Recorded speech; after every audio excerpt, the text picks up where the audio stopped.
신명기 32장 7절로 15절 우리 찾으신 줄 알고 합독하겠습니다. 옛날을 기억하라. 역대의 연대를 생각하라. 내 아비에게 물으라. 그가 내게 설명할 것이요 내 어른들에게 물으라. 그들이 내게 이르리로다. 지극히 높으신 자가 열국에 기업을 주실 때 인정을 분정하실 때에 이스라엘 자손의 수요대로 민족들의 경계를 정하셨도다. 여호와의 분깃은 자기 백성이라.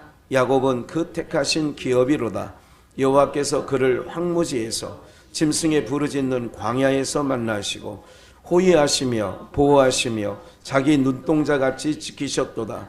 마치 독수리가 그 보금자리를 어지럽게 하며 그 새끼 위에 너풀거리며 그 날개를 펴서 새끼를 받으며 그 날개 위에 그것을 엎는 것 같이 여호와께서 홀로 그들을 인도하셨고 함께한 다른 신이 없었도다.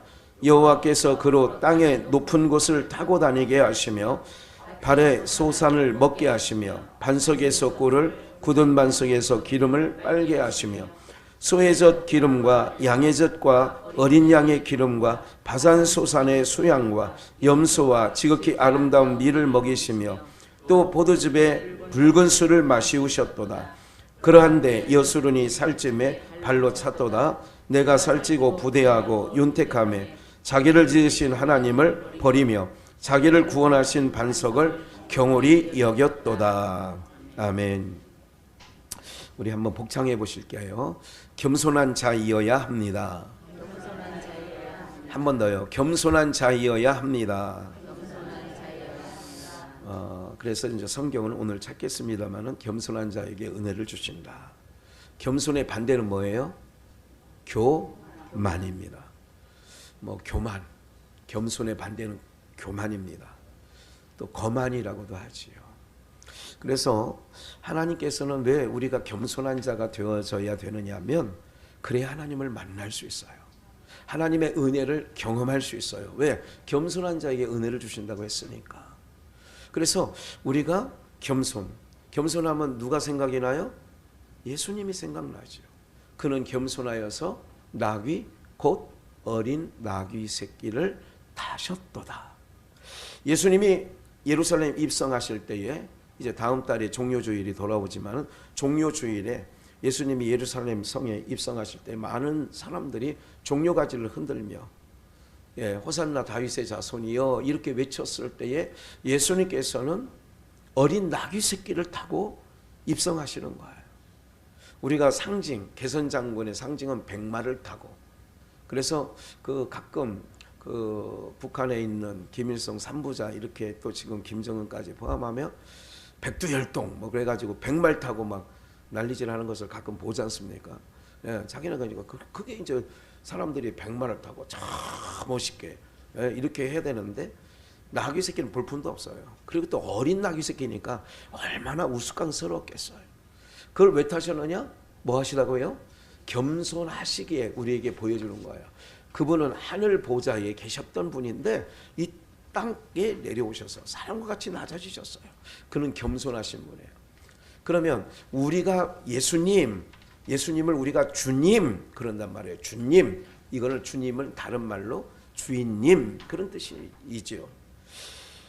그분이 하늘 보좌를 버리시고 땅에까지 사람의 옷을 입고 낮아지셨다면 우리도 그를 주님이라고 부른다면 우리도 낮아져야 되죠. 낮아지신 주님을 만나려면 낮은 자의 자세로 가야 만나는 거지요. 왜 동방박사들이 별을 보고 동방으로부터 우리가 왔나이다 여기 왕으로 나신 이가 없느니요 우리가 경배하러 왔다는 거예요. 그 얘기를 다 알아요. 바리새인과 서기관들, 성경 박박사들은 다 압니다. 성경에 보니까 베들레헴에서 난다고 합니다. 베들레헴이요? 동방박사들은 그 길로 떠나 베들레헴으로 가서 예수님을 만나 어디에? 마국간 말 구유에 누이신 아기에게 경배하지요. 만나는 거예요. 예수님을 만나는 거예요. 근데 왜 그들은 알고도 베들레헴에 난다고 하면서도 어느 한 인간이 예루살렘 성에 있는 헤롯 왕으로부터 시작하여 어느 인간들이 종교인들이 다 예수님 앞에 갔느냐? 한 명도 안 갔어요. 사랑하는 여러분들, 왜냐하면 그들이 겸손하지 낮은 자리, 겸손하였다면 낮은 자리인 마국간까지 베들레헴까지 갔겠죠. 오늘 우리는 마찬가지예요. 오늘 우리가 예수님을 만나려면 높은 곳에서 만나요? 낮은 곳에 만나요? 아직 모르시겠어요? 그래서 무슨 자가 되어야 된다고요? 겸손한 자가 되어야 되는 거예요. 하나님이 사용하실 때는 교만한 자는 물리치신다. 이제 나중에 다 확인시켜 드릴까요? 겸손한 자는 물리치신다. 또 겸손한 자는 패망의 선봉이다. 교만은 패망의 선봉이다 그러잖아요. 예, 이렇게 얘기를 하죠. 교만은 망하는 길이다. 교만 떨다가, 그래서 여러분 관전 포인트가 뭐냐면 세상에서 돌아가는 것들을 보면 처음에 막 승승장구하는 사람을 가만히 보세요. 아, 너 저러다가 얼마 못 간다. 세상은요, 그 자리를 유지하기 위해서 얼마나 스트레스를 받는지 몰라요. 요즘 세간에 지난 열흘 동안 계속 나왔던 유아인인가요? 뭐 저는 이름만 들었지 얼굴과 매칭이 잘 안 되는데, 뭐 잘 나갔던 탤런트 아니에요? 많은 드라마에 아니 뭐, 예? 아이가 어쨌든 뭐 이방원도 나오고 막 그랬어요. 예, 어쨌든 근데 그가 여러 마약류에 아주 중독이 돼 있는 것이요. 한두 개가 아니라는 거죠. 제정신이 아니라는 거예요. 마약에 턱 틱틱 마약 틱 이렇게 떠는 거, 이런 것도 막 증세를 보이고 막 그런다잖아요. 무슨 말씀을 드리려고 하냐면, 여러분들, 그래서 우리가 하나님께서 우리를 어디서 만나 주시느냐? 낮은 자리. 낮은 자리에서 만나 주려니까 우리 보고 겸손한 자가 되라 그러는 거예요. 제가 이런 생각을 해봤습니다. 한국기독교 청년합회라면 요번에 대통령 그 비서실에 사회 수석이 이제 축사하러 왔더구만요. 또 각 당의 국회의원들도 대표로 한 명씩 와서 뭐 이렇게 얼굴 내비치고 막 그러잖아요. 그런 자리에 오면. 왜? 한경직 목사가 만들고 한국의 대표적인 기독교 대표기관이었거든요. 어제 부총회장님을 만나서 잠깐 얘기를 들어보니까, 목사님 그 총무 자리에 요번에 20명 정도가 자기 써달라고 막 그랬대요. 나 그 어제 처음 들었어.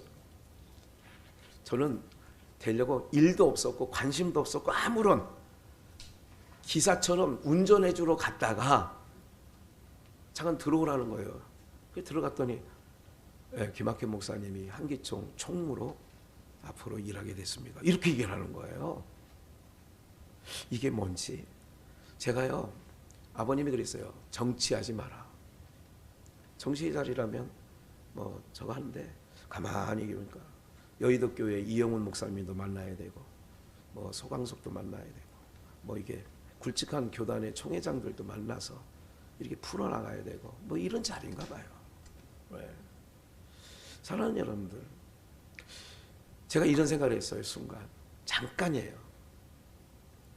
그래도 고읍에, 그래도 뽀대 있는 교회에, 그래도 양주에서 그래도 뭐 예양교 다음으로 커 있을 때, 그 당시에 하나님이 나를 그 자리에 앉혀놨으면 볼 때에도 그 한기총 임원들 다, 어제도 길자연 목사가 설교하고, 길자연이라면 아시는지 모르겠어요. 한국교회 대표하는 목사들이에요. 예. 뭐 이런 분들이, 기라성 같은 분들이 있는데, 우리 교회 총무 쉼 감사 예배, 뭐 그 넓은 1300석이 있는 예배당에 있을 때 내가 총무로 세워졌다면 뭐 그래도 뭐 우리 교회 와서 예배 드려도 되죠. 그럴만한데 그렇지 않아요. 생각을 해본 거예요. 하나님께서 왜 낮고 다 정말 코너에 몰리고 몰릴 대로 몰려 있는 상황에서 한국교회를 대표하는 기관에 총무의 자리로 왜 세워주셨을까? 좋은 게 아니라요. 하나님 앞에서 왜 이때에 그랬을까 생각을 지금 계속 하고 있는 거예요. 아무것도 할 수 없을 때, 아무런 저기가 없을 때, 그래서 제가 한번 묵상을 한 거죠. 오늘 사랑하는 여러분들, 우리 교회가 그렇지 않습니까? 우리 성도님들도 다 연약해 있어요. 예. 뭐 병원 신세를 지게 되고 또 이렇게 여러 가지 기력이 또 쇠하여지고 예. 이런 상황이지 않습니까 지금? 오늘 하나님께서 우리 공동체에게 주시는 메시지로 들려지는 은혜가 있기를 주님의 이름으로 축복합니다. 여러분들 각자의 소리 듣는 거예요. 그리고 여러분들도 기도해 주시고 여러분들도 생각을 하세요. 하나님 앞에 왜 이때 우리 담임 목사를 하나님 그 막중한 자리에 아무것도 그렇잖아요. 모세가 출애굽기 3장에서 하나님께서 호렙산 떨기나무에서 그를 불렀을 때에 모세가 무슨 말 하는 줄 알지요? 내가 너를 세운 것은, 너를 부른 것은 이제 내 백성을 애굽에서 건져내기 위하여 너를 세웠다. 그러니까 모세가 한 말이 있잖아요. 뭐라고 했어요? 보낼 만한 자를 보내소서. 보낼 만한 자를 보내라는 모세의 그때는 나이가 80입니다. 의기양양 청년 때 40대에 막 사람 한 번 치면 죽고 이럴 때가 아니라 세상 말로 하면 이빨 빠지고 이빨 빠진 호랑이 뭐 그런 거 힘없다는 얘기를 하는 거 아니겠어요? 그런 거를 여러분 겉보리 서말이라면 우리 옛말에 겉보리 충청도에는 그 말이 있어요. 겉보리 서말이라면 처가살이 안 한다는 말이 있어요. 아, 다 알아요? 네. 겉보리 서말이면 처가살이 안 한대. 그런데 장인 미디안 이드로의 장인들 집에 40년을 처가살이하는 그리고 양떼를 몰고 다니면서 풀을 뜯기고 이렇게 하는 모세에게 나타나셔서 내가 내 백성을 건져내는데 내가 너를 세우겠다 그랬더니 보낼 만한 자를 보내소서라고 하는 얘기는 무슨 말이에요? 그가 바로의 공주의 왕궁의 공주의 아들이라고 직함을 가지고 있을 때에는 뭐가 있어요? 권력이 있지요. 힘이 있지요. 하나님 그때 만나주시지 않더라고요. 언제? 힘이 다 빠져. 광야는 힘을 빼는 장소인 줄 믿습니다. 이 세상살이가 고되요? 고되지 않아요? 고대요. 그래 왜 고되냐? 힘 빼려고. 고된 이유가 힘 빼려고. 예. 제가 오늘 잠깐 오늘은 한 숟갈 약을 먹으려고 한 숟갈을 떠면서 잠깐 어떤 TV를 한번 보니까 치매 노인에 대해서 나오더라고. 잠깐. 부인이 이순자인데 부인이 남편이 치매에 걸렸어. 근데 치매 걸린 사람은 행복하대요. 걱정 의심이 없다고. 치매 걸리면. 그러니까 여러분들 기도하세요. 걱정 의심 안 하고 살려면 치매 걸리면 돼. 근데 이 부인이 마나님이 뭘 걱정하냐면 자기도 치매 걸릴까 봐. 왜? 치매 걸리면 너무 자기는 어떨런지 모르는데 가끔 하다가 부인도 몰라본대. 누구요? 그런데요. 그러니까 걱정 의심이 없지. 제가 가만히 생각했어요. 아침에 백백교회 박형성 목사님한테 전화가 왔어요. 어제도 통화를 했어요. 목사님은 얼마나 힘들으셨어. 지금 요즘에 그런 얘기를 하는 사람이 홍일란 목사도 가끔 전화 와서 김 목사, 야 이제 김 목사 심정 알겠다 이제. 나 죽었어. 이거 어떻게 했으면 좋겠어. 제 경험을 얘기했죠. 내가 하나님이 사인이 있었는데 그때마다 그거를 무시했더니 2개 교회를 다 놓쳤다. 큰 거를 버리든지 작은 걸 얼른 버렸어야 되는데 2가지 다 잡고 있다가 2개 다 놓쳤어. 아 그래? 그래. 지금 뭐 땅값이 많이 떨어지고 있잖아. 그래 3, 4년, 5, 6년 오른다는 보장도 없고 오른다고 하면 그동안 이자를 내는 걸 하면 2, 3년 생각해봐. 아, 그 뭐지 한 3년만 돼도 한 5, 6억 되지. 그래 땅값 5, 6억 올라가지고 그러면 뭐 지금 마음 힘든 것보다 그동안 얼른 작자 있을 때 우리 옛말에 우리 어른들이 지혜가 있어서 그러더라. 어느 땅이 탐나서 내가 사고 싶으면 돈을 더 주고라도 사야 되는 거고 누가 작자가 나왔을 때 팔려고 할 때는 조금 내 생각보다 좀 못 미쳐도 얼른 팔으라고. 나도 옛날에 삼성비전에 23억 준다는 사람이 있었는데 당회를 했어요. 그 당시. 그때 문아무개 장로가 목사님 23억은 너무 싸요. 그러다가 25억은 받아야 된다고 그러다가 결국은 15억에 부동산 그 이벤트 하는 부동산한테 15억에 넘긴 거예요. 23억 그때 받았으면 그래도 술통이 터지고 갔을 거 아니야. 2억 더 받으려고. 그때는 무슨 뭐 이렇게 교회가 그때는 이런 상황이 아니었거든요. 그 얘기도 해줬어요. 2억 더 받으려다가 15억 받고 2개 다 날렸다. 여러분들 지금 박경선 목사님은 이번 달까지만 70세가 되는 거예요. 4월 달에. 너무 목사님 나 죽겠어. 지금. 오늘도 공동회의를 지난주도 하고 계속 하는 거예요. 쉽지 않다는 생각을 합니다. 사랑하는 여러분, 우리가요. 제가 이제 그런 얘기를 하면서 저분을 하나님이 광야로 내보내는구나. 아무개를 지금 광야로 내모르구나. 어제 양주시장하고 통화를 하면서 강수연 시장님 힘내세요. 처음에는 비서가 와도 목사님 고맙습니다. 목사님 기도해 주신다니까 힘이 납니다. 기도할게요. 걱정하지 마세요. 뭐 이런 어제 그렇게 주고받으면서 제가요 이런 생각을 하는 거예요. 하나님께서 오늘 우리 비전교회 성도님들에게는 오히려 강건하니 2023년도 표제입니다. 하나님께서 어떤 걸 던져주셨을 때는 그냥 던져주시지 않아. 이것의 주인공 되시는 은혜가 있기를 축복합니다. 아니 비리비리비리 나는 못합니다 비리비리 하다가 갈 거예요? 하나님 저 말씀은 내게 주신 말씀입니다. 내가 이렇게 어떤 힘이 빠지고 어려워도 제가 이렇게 나가야 되는 거예요. 무슨 말인지 이해가 되시죠? 네, 그냥 되는 게 아니라니까요. 사람들은 결과만 보고 얘기해. 어느 한 야구 선수가요, 한 주간에 받는 뭐 축구 선수도 그렇고 영국에서 뛰는 손흥민이 특별히 얘기를 하면 한 주간에 받는 주급을 받거든. 걔네는 주급, 월급이 아니라 주급이 호날두 같은 사람은 80억, 100억이에요. 한 주간에. 그런 아들 뒀으면 좋겠지. 아이고 이거 사랑하는 여러분들 가만히 생각해보세요. 그 사람들은 고민 없겠어요? 그렇게 하면 엄청 좋겠죠. 네?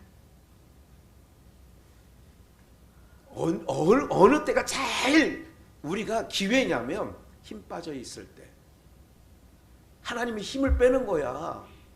제가 언젠가 늘 말씀드리죠. 주사 맞을 때 간호사가 힘 빼래요, 힘 주래요? 얘 툭툭 때리면서 저도 지금 엉덩이 주사를 요새 설찬이 맞았어. 이거 염증 나지 말라고.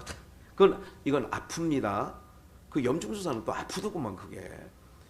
그래서 내가 이거 항상 하는 말이 있어. 안 아프게 해주세요. 안 아프게 놔주세요. 이건 조금 뻐근합니다. 뻐근해. 다 하는 말이 이구동성으로 뭐냐? 힘 빼는 거. 그래서 힘을 빼는 거야. 힘을 빼. 뭐든지 그렇대요. 운동도 다 힘을 빼라는 거야. 탁구를 옛날에 배워보니까 힘 빼라. 이걸 우리가 세게 치면 나갈 거지. 그러면 힘을 빼면 더 빨리 나가는데 힘을 주면 이상하게 가. 네트에 걸려. 뭐든지 뭐를 빼라고요? 이게 이제 기본 원칙이더라고. 운동의 기본기가 수영 배워보신 분이 있어요? 뭐 빼라고 그래? 안 가봤구나. 안 가봤죠? 안 가봐도 돼. 힘 빼는 거야, 힘 빼. 돼지도 수영 잘하는 거 알죠? 소도 수영 잘하는 거잖아요. 걔네는 근본적으로 힘을 빼는 애들이야. 겸손한 자가 되라는 얘기는 힘을 빼라는 얘기예요. 준비는 하지 않았습니다만 우리 여호수아 강론을 했습니다만 여호수아 강론 강론 가운데 여호수아에게 내가 선 곳에서 뭐를 벗으라 그래요? 신을 벗으라 그런 거예요. 그래서 신을 벗으라고. 지금 출애굽기 3장에서도 모세에게 내가 선 곳은 거룩한 곳이니 신을 벗으라고 얘기를 해요. 그래서 강단에 벗을 때 여기 항상 옛날에 신 벗고 올라갔는데 요즘 이제 어딜 다녀보니까 다 신발 신고 다니더구만 이제. 옛날 생각과 많이 틀린 거지. 그런 신 벗으라는 얘기가 아니에요. 뭐냐면 신을 여호수아 장군에게 너 신 벗어. 오늘 우리에게 신 벗으세요. 그러는 얘기는 하나님이 얻고 가겠다 그 얘기야. 내가 책임져 주겠다. 무슨 얘기냐면 겸손한 자가 되어야 된다는 얘기는 광야에서 뭐를 빼야 되냐. 아무것도 의지할 것 없고 손에 잡을 것 없는 그곳에서 어떻게 하냐. 세상이 그런 곳이라는 말이에요. 세상에 돈을 잡았으면 돈 잡은 사람 행복할 것 같아요? 권력 잡은 사람들 여러분들 행복할 것 같아요? 예? 가끔 보세요. 권력 잡은 윤석열 대통령 가끔 TV에서 자주 나오잖아요. 행복해 보이냐고요. 이재명 씨 야당 대표가 됐으니 얼굴 보세요. 행복해 보이세요? 왜 이렇게 비웃으세요? 그건 최선동 선생님 비웃는 것 같아. 아니 그 사람들이 행복해 보이냐고요. 사랑하는 여러분들, 오늘 우리에게 하나님이 주시는 게 있어요. 뭐냐면 제가 정말 거짓말 하나도 안 보태고 그때는 정말 마음 그냥 힘들었어요. 한 달 한 달 가는 게 너무 힘들었어. 남들이 볼 때는 허우대가 좋다고 하잖아요. 멀쩡해가지고 교회는 1300석에 다 지하 들어가면 얼마나 커요. 우리 알잖아요. 그 넓은 지하당 예배당. 그런데 다 마음은 편치 않았다고도 언젠가도 말씀드린 것처럼.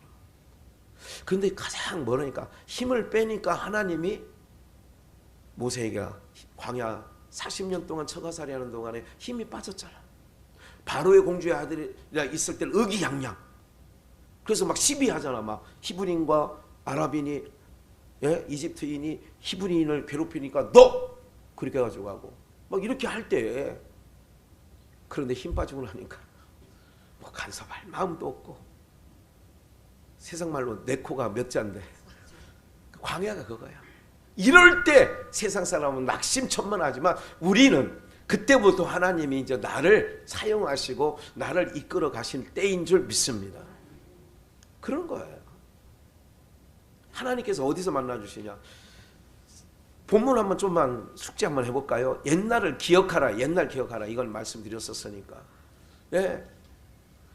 8절에 보니까 열국의 기업을 주실 때 높은 자가 하나님이에요. 지극히 높은 하나님께서 열국에게 기업을 줬어. 너는 이 땅, 너는 저 땅. 이렇게 하나님이 다 나라의 국가의 경계를 다 정했다고 사도행전에도 기록되어 있어요. 인종을 분정하실 때에 흑인들은 아프리카, 백인들은 유럽, 황인들은 여기 셈족 아시아 일대 이렇게 분정하실 때에 이스라엘 자손의 수요대로 민족들의 경계, 우리가 지금 12지파 땅 나누는 거에 대해서 여호수아의 강론을 배웠습니다만 이스라엘 자손의 수요대로 민족들을 경계를 정하셨을 때 9절 여호와의 분깃은 자기 백성이라. 하나님의 몫은 우리예요. 우리 대단한 거예요. 야곱은 그 택하신 기업이로다. 10절 여호와께서 그를 황무지에서 짐승이 부르짖는 어디에서? 광야에서 뭐 하시고요? 어디서 만나는 거예요? 광야에서. 하나님이 왜 광야에서 만나냐? 인생들이 광야에 갔다는 얘기는 그때가 제일 힘들 때예요. 누구든지 성경에서 광야에 대표적으로 예수님을 증거한 6개월 앞서 나온 누구요? 세례 요한도 어디서? 광야에 뭐 하는 소리가 있어? 외치는 자의 소리가 있어. 유대 광야에서 외쳤거든요. 그러니까 광야에서 만나는 거야. 하나님이 오늘 우리가 궁궐에서 만나느냐? 그래서 별을 보고 동방박사들이 해로 궁으로 간 거예요. 왕으로 나시니가 여기 있습니까? 왕궁에는 부드러운 옷을 입는 자가 거기 있지, 거기는 하나님을 만나는 장소가 아니라는 거예요. 잘 기억하십시오. 인생의 여정 속에, 내 인생의 여정 속에, 광야라고 하는 내 인생의 여정 속에 하나님은 그때 만나주시는 거예요. 광야에서 만나시고 청와대에서 안 만나요. 하나님은 거기서 만나질 않는 거예요. 고시 패스해가지고 거기서 만나지 않아요. 모든 사람들의 간증을 들어보세요. 어디서 만나는 줄 아세요? 사업하는 자리 망한 데서. 자기의 자녀가 속색이고 마음이 처참하게 무너져 있는 그 현장에서 하나님을 만나는 거지요. 이어령이라고 하는 장관이기도 하고 교수이기도 하고 문학가이기도 한, 아시죠? 이어령 딸도 유명한 거 알고 계시죠? 암으로 아버지보다 먼저 갔죠. 알고 계시는 거죠. 이어령 이 양반이 문학가고 평론가고 학자고 하나님에 대해서 굉장히 부정한 사람이에요. 부정했던 사람. 언제까지? 50이 넘도록 하나님을 부정한 사람이에요. 그런데 언제 그가 무릎을 꿇었냐, 강단에서. 딸이 암에 걸려서 얼마 남지 않았다는 시한부 인생의 소리를 들을 때에 하영조 목사에게 세례받았거든요. 그가 어디서? 일본에서. 일본 러브소나타 도쿄 그쪽에 그 하영조 목사 한참 활동할 때 거기서 주님을 만난 거예요. 하나님을 부인하던 자가, 하나님이 어디 있어? 이렇게 살던 자가 어디서 만나냐? 딸이 암에 걸려서 곧 시한부 인생이 된다고 할 때에 주님을 정말 거기서 만나는 거예요. 그러니까 우리가 만나는 장소가 어디냐? 광야. 교만했을 때 만나지 않아요. 승승장구할 때 주님은 찾아오시지 않아요. 우리가 나락으로 떨어졌을 때 아무런 힘이 없고 아무런 소망이 없고 아무런 내가 붙잡을 것이 없을 그때에, 예. 나이 70이 되신 박형석 목사님이, 나 목사님 나 요즘에 밥 못 먹어. 몇 주째 못 먹는데 밥이 안 넘어가. 밥이 안 돼. 내가 이렇게 정말 모든 걸 던지고 목회하신 분이거든요. 제가 볼 때는 반듯하게 오신 분이야. 반듯하게. 뭐 축적하고 막 이런 분이 아니야. 목사님, 하나님께서 오늘 아침에도 귀한 도우심으로 하나님이 도와주실 것 같은데, 그런데요, 제가 이 말을 해도 세상은 점점 주님 오실 날 가까웠는데, 날짜를 정해놓지는 않지만 보통 사람들이 앞으로 10년 정도 후면 오시지 않겠나. 정해놓은 건 시한부 인생은 저는 동의하지 않습니다. 감각적으로 모든 사람들의 마음속에 우리 때일 거다 하는 마음은 동일하게 갖고 있는 것 같아요. 목사님, 세상은 점점 악화해지니까 주님이 심판으로 오시잖아요. 그래서 소돔성에 살던 아브라함의 조카 롯이 그 의로운 심령이 날마다 뭐 했다? 그래서 이 세상, 패역한 세상을, 지금 여러분들 세상 소리를 들으면 마음이 기쁩니까? 상합니까? 어떤 소식을 들어도 마음이 상하지 않습니까? 지금 또 한 가지, TV 프로에서 없어진 게 하나 있어요. 뭐가 없어지는 줄 아세요? 뭐 없어졌어요? 뭘? 생각 없이 보니까. 그렇지. 개그 프로가 다 없어졌어요. 예. 그 많던 뭐 일요일 이름도 이제 잊어버렸네 다. 개그 콘서트 뭐 등등 해가지고 뭐 옛날에는 웃음 보기 하여부터 시작했던 거 아니에요? 베일집 뭐 구봉서 뭐 나오고 막 그럴 때 개그 프로가 싹 없었어요. 언젠가도 말씀드린 것처럼 한 4, 5년 전부터는 막장 드라마, 드라마도 아주 볼 수 없는 드라마만 지금, 이게 세상이 뭐 막장 아닙니까? 곳곳에 전쟁과 화상 터지지, 지진 나지. 우리나라도 전 통영 뭐 몇 킬로 바다에서 3.8 지진이 났다고 하지. 뭐 난리의 소문 막 이러고 있지 않습니까, 여러분들? 어디가 안전지대일까요? 안전지대라고 할 만한 곳이 있을까요? 계속 여지는 막 일어나고요. 막 계속 무너지고 계속 터지고, 전쟁에 죽은 사람보다 지진에 죽은 사람이 훨씬 많다는 거 알고 계세요? 네? 오늘 이런 속에 우리가 있다고요. 어디서 우리가 만나야 되냐? 여러분, 지금 내 삶이 가장 아무것도 의지하고 붙잡을 거 없다고 하는 지금 그곳, 누구를 만난 찬스냐? 하나님을 만나는 찬스이고 우리가 지금 하나님과 동행하고 있음을 기억하시길 주의 이름으로 축복합니다. 그 광야에서 만나는데 그분이 뭐 하시냐? 만나시고 우리를 뭐 하셔? 호위하시고 뭐 하시고? 보호하시고 자기 뭐처럼? 눈동자같이 지키셨도다. 겸손한 자를 이렇게 광야에서 왜 만나냐? 겸손해지니까. 아무것도 세상 거 붙잡을 거 없을 광야의 상징은 세상에 있는 어떤 것도 자식도 어떤 것도 붙잡을 거 없을 그때에 하나님이 만나주시는 거예요. 그러면 하나님만 의지하라는 얘기잖아요. 그 다음 말씀 볼까요? 11절에 그런 내용이 나오잖아요. 독수리 날개 펴서 그 새끼를 너풀거리면서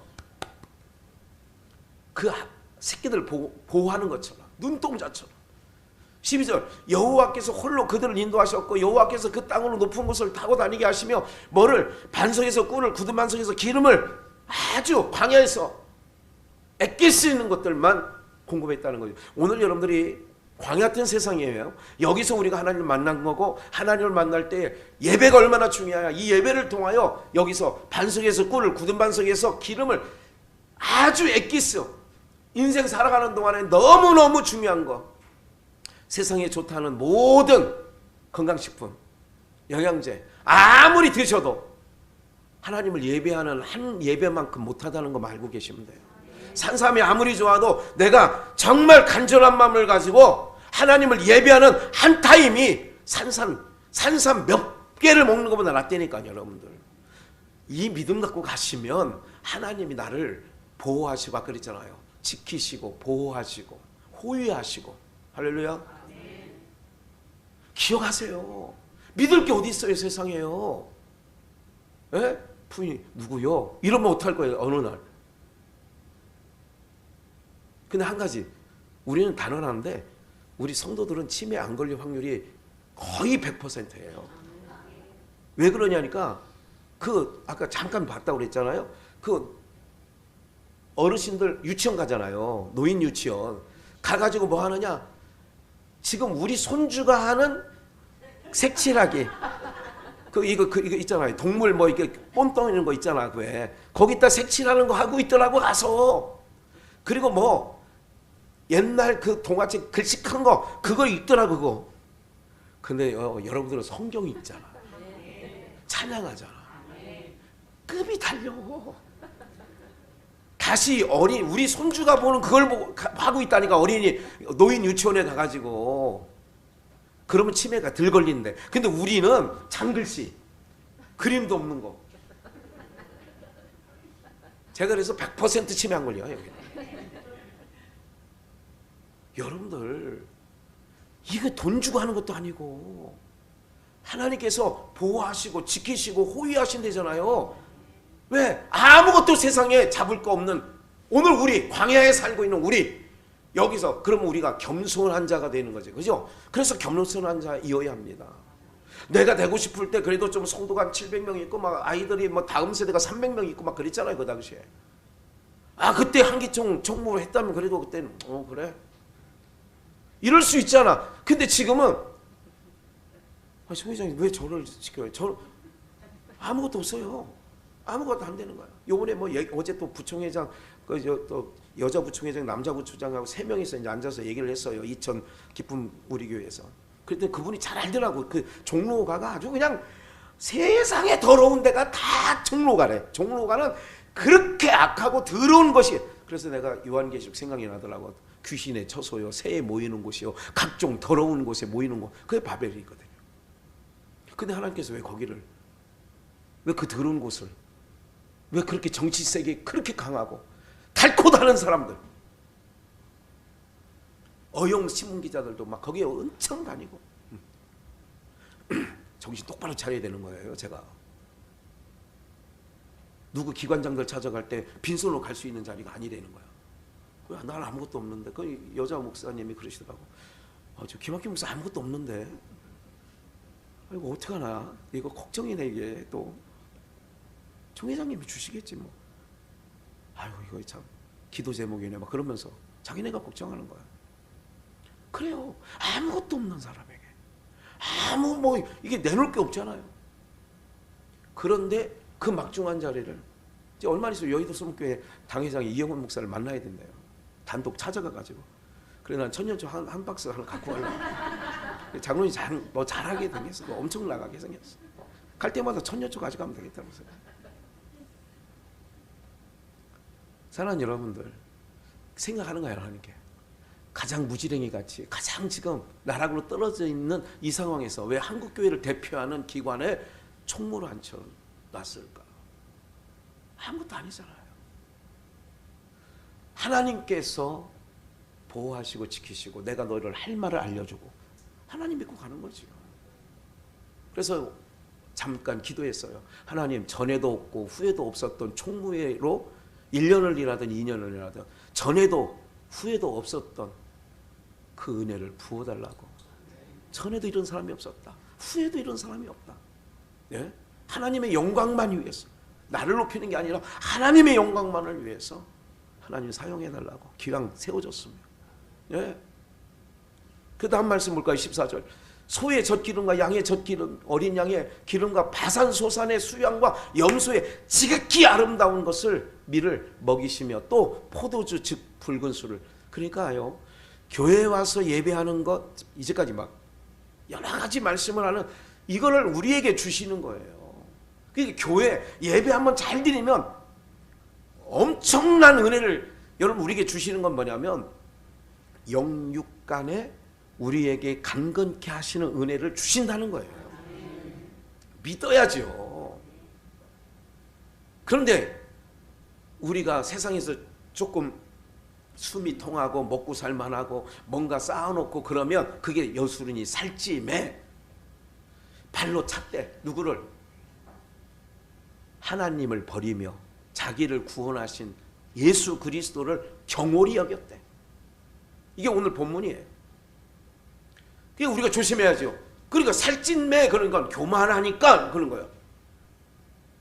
시편 10편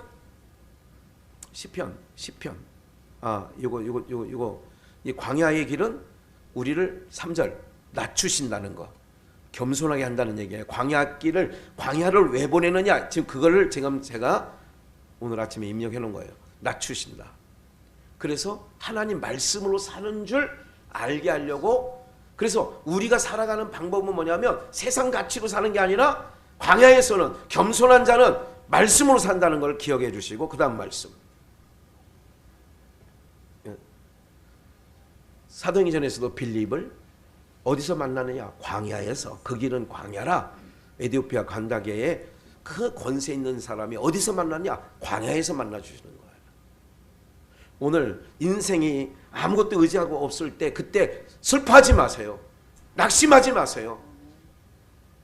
하나님 만나는 때, 이거 하나님 만나는 때구나 하고 하나님을 붙잡으시면 돼. 하나님 바라보시면 돼. 하나님께로 나오시면 돼. 할렐루야. 그 다음 말씀. 시편 이제 여기 나왔어요. 여호와여 주는 어떤 자? 광야에 있다는 얘기는 겸손하다는 얘기예요. 궁궐에 있다는 얘기는 교만한 자들이 득실득실해. 거기에 겸손한 자의 소원을 들어주신대. 우리의 소원. 그러니까 낮아져야지. 왜 겸손한 자가 되어야 되느냐? 겸손한 자의 소원을 들으시고. 22편 시편 22편 26절 겸손한 자는 먹고 뭐 한다고요? 배부른다는 거예요. 아까 아름다운 밀 반석에서 꿀을. 여호와를 찾는 자는 그를 찬송할 것이라. 너희 마음은 영원히 살지어다. 그래서 하나님께서 광야로 인도하시는 이유는 우리를 낮추시는 거야. 겸손한 자가 되어야 되는 거야.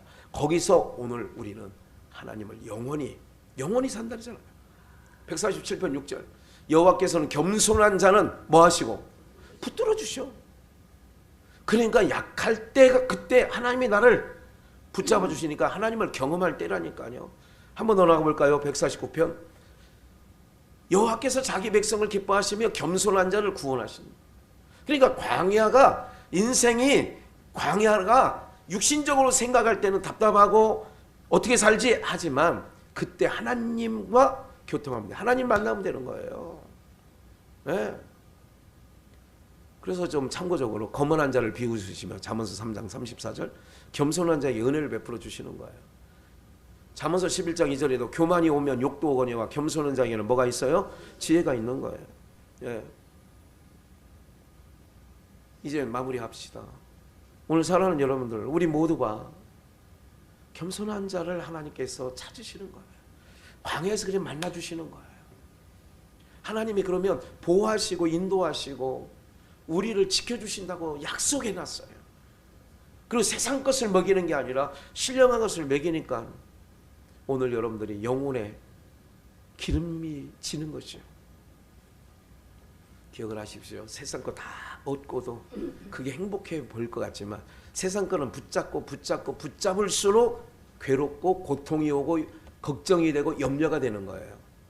가만히 보세요. 세상 거 많이 붙잡고 있으면 좋을 것 같죠? 안 그렇다니까요, 여러분들. 안 그래요. 그래서 하나님께서는 항상 우리를 광야로, 그래서 짐을 가볍게 만들고 오직 하나님만 바라면 이 땅에서 하나님이 주시는 귀한 평안을 얻게 되는 줄 믿습니다.